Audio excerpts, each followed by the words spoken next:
I got to start with what happened on the weekend with these trade talks breaking down. What do you make of this? Do you think that this phase one trade deal can stick leading up to the election? Well, we're still hopeful that the trade talks will continue. We are eager to see the discussions get forward and start moving towards a more constructive path. I mean, your lead up there was talking about the WeChat ban, and we're watching that very closely. But the important thing is for the two sides to talk constructively and figure out, what's going to be the future structure between the American economy and the Chinese economy. There's really a lot to be benefited from if we can simply work together. It's been a very productive relationship for the last 30, 35 years, and we'd like to see that continue if possible. And Kurt, tell us a little bit more about how your members are reacting to this WeChat TikTok ban. How damaging is it going to be for U.S. businesses that operate outside of the U.S. and in China? Oh, it's got our full attention, that's for sure. The executive order that the president put out, I mean, it is extremely vague.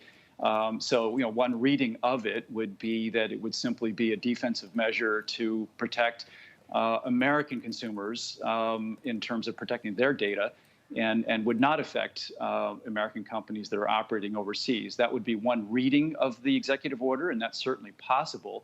But we're trying to engage with the administration right now as we speak to try and learn more about what the intentions are. If it affects the operations of American companies operating in China, it would be devastating. Frankly, especially our consumer-facing businesses, our retail businesses, which are really doing quite well here in China. We're dependent on these platforms to accept payment from Chinese consumers. So no, it would be an own goal, if you will, of devastating proportions if this does affect us over here. But again, we're trying to engage with the administration to learn more about what the intent is and how this is going to be implemented and how it could affect us. It may not affect us at all.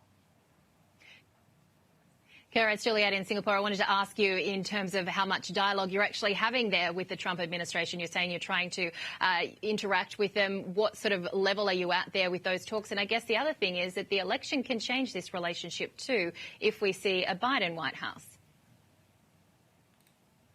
It's early days in terms of the executive order. They laid out the time frame, so it's 45 days. So we're looking at September 20th.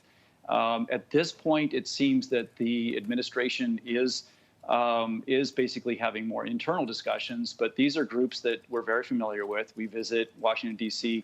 every year. We bring a delegation of our AmCham members to Washington to have these dialogues. And so we have those relationships in place, both with Department of Commerce, with Treasury, with National Security Council. So we're reaching out to our friends there to see what we can learn.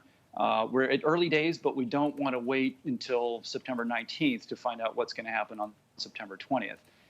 That's not going to fly. My members are very eager to find out, what the thinking is here, what are the possibilities so that they can plan for it. Because again, it would be a major impact for sure. A major impact, and as you said, potentially devastating. What else are you hearing from your members in Shanghai? And I guess given the overall political landscape in China as well, I know we don't want to talk specifically about Hong Kong, but whether or not you are seeing more momentum coming through in Shanghai, given what has been occurring in Hong Kong. There's momentum here, as your lead up was talking about. It's first in, first out. So the economy here does show signs of strength, again, especially in the consumer sector. A lot of our consumer-facing businesses are doing very well. So again, we're looking at a pretty decent year coming out of this COVID crisis. And so what we don't need is uncertainty around the WeChat ban or any kind of bumps in that particular road. And again, back to your question about the trade talks, I'm not sure that, we did see some news over the weekend that the anticipated talks weren't happening. I'm not sure that I would use the word derailed. It was a fairly vague time frame. And so we're still hopeful that those talks are going to continue. It's just been delayed from what the expectations were. But we still expect that those talks are going to go forward. We know that Ambassador Branstad is in Washington, D.C. now as we speak. We have a close relationship with him. We know that he's going to be engaging with the administration and with the USTR and others that are going to have a major influence on how those talks go. And Kerr, of course, we're counting down to this November election right now. There's a lot of questions of whether, Joe Biden's trade policies are going to be any different than what we're seeing from the Trump administration. Can Biden, if he wins, actually walk back from some of these aggressive moves that we've seen from President Trump without looking weak? How do you see it? Well, we certainly hope so. And then that's part of our discussion with the administration is we don't want to see anything happen that puts permanent damage into this relationship. Again, this relationship has been mutually productive for a long time. We agree with the administration that it's hit an impasse, and we've been saying that for a while, that we're at an inflection point. Something needs to change. We think that the people we dialogue with here in China agree with that. They understand that something structural is going to have to change, maybe on both sides. And so we hope that both sides can show some flexibility there.